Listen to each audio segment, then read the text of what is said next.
Okay, so here's that project. It's called Deployment. Come over to Solution Explorer.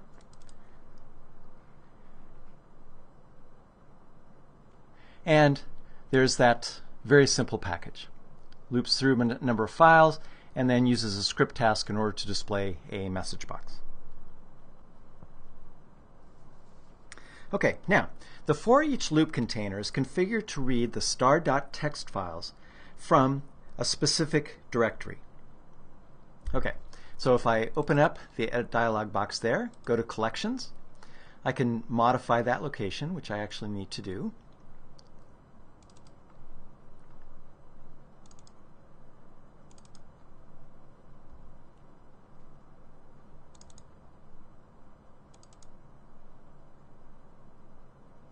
Actually, it's the source data right there. There we go. And I'll use star.txt. But as a practical matter, this is irrelevant because the file uses a configuration in order to locate those files. So I'll just cancel out of that, throw away the change that I just made. And I'll go to File, Open File in order to take a look at this configuration file. And I'll do Control-KD. And you can see that I have a directory and file spec, and it's configured to look in a specific location for those files. Okay, but I actually need to change that. So this is the relevant place to change it. So go down into C, Packages and Deployment.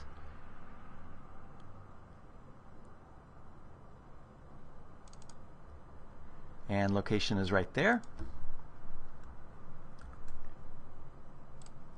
So I'm going to update this path.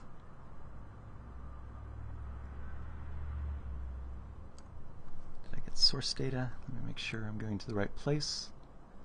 Oops, yeah. I need source data directory, not the... There we go.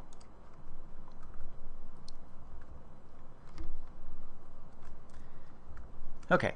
And I'll save that.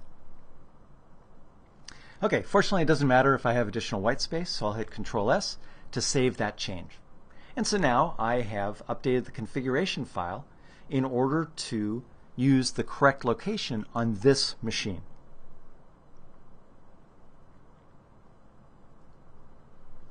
Okay, I'll go back to the package here. And I want to make sure that the package configuration can find that configuration file. So I'll select SSIS, Package Configurations, and I need to change the location of that file. So, configuration file, do not have adequate permissions. And I think what that actually means is that it can't find that file. Let me try again. Yep, it can't. So I'm just going to remove that and recreate the configuration. Okay, XML configuration file. It's going to be used right there. Already exists. Okay, so I'm reusing an existing file, so I get this warning or question: do you want to reuse this file as the configuration file or overwrite the file with new configuration settings?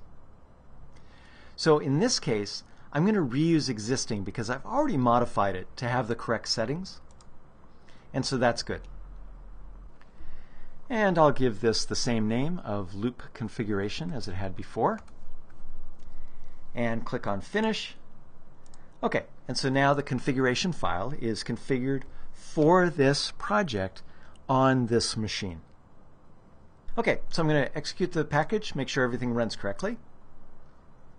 Okay, notice that it's finding the files correctly. It's ignoring the property settings in the for each loop container, because when the package starts executing, it looks at that configuration file and gets the values of those properties from the configuration file, not from the component itself.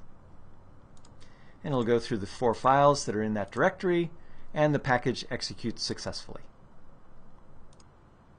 Okay, so all is good. So the package is working, and I want to create a deployment utility. So one of the ways to get to that is to go up here to Project and Deployment Properties. But I can also get to it from Solution Explorer. I want to go to the Deployment page, And here is where you find those deployment properties that you can use in order to configure a deployment. The main thing I want to do is change the Create Deployment Utility property from false to true, so I'll double click on it. So by default it's set to false, and so that's why every time you create a new package, every time you create a new integration services project, it isn't automatically creating a deployment utility. You have to come in here and set it to true. All right, I'm going to allow the configuration changes by the user, and I'm going to accept the default location of the deployment utility to this bin deployment. So this is relative to the project location. And I'll click on OK, and now we're configured in order to create that utility. And now I'll select Build and Build Deployment. Okay, just keep in mind that my project name is called Deployment, so there's nothing magical about building the deployment utility or something like that. So I'll build deployment, and as you can see, I succeeded, so everything worked great. Now, one thing you may want to do in a real project is after you build a project that creates a deployment utility, you might want to change the Create Deployment Utility property back to false. Because if you don't, every time you execute the package in SQL Server Data Tools, it's going to recreate the deployment utility. For a large project, that can take a significant amount of time if you're having to come back in and do some additional development to get everything working. But I'm going to leave it set to true for this exercise here. Okay, I'm going to go over to Windows Explorer, and I'm going to go back over to my project folder, Deployment, go down into Bin, and there's the deployment folder. So first of all, there's the deployment package there. That's good. Here's the deployment manifest file with one of the longest file extensions that I think Microsoft gives to anything. And then I also need the configuration file because, again, that's the source of the initial property settings for the properties that I choose to configure within that configuration file. Okay, and then if this project used any import files or documentation or any other resources that I included in the project that were necessary to run or document the project, then those would be included as well. Okay, so I'll go back over to SQL Server Data Tools, and we'll take a look at that manifest file. So I'll select Open File, back down into the bin and deployment, and open up that XML file. And I'll do a Control-KD, and you can see what's contained there. So what this does is it indicates who generated the deployment utility. As you can see, it was me there. The name of the project that it was deployed from, the date that I created it,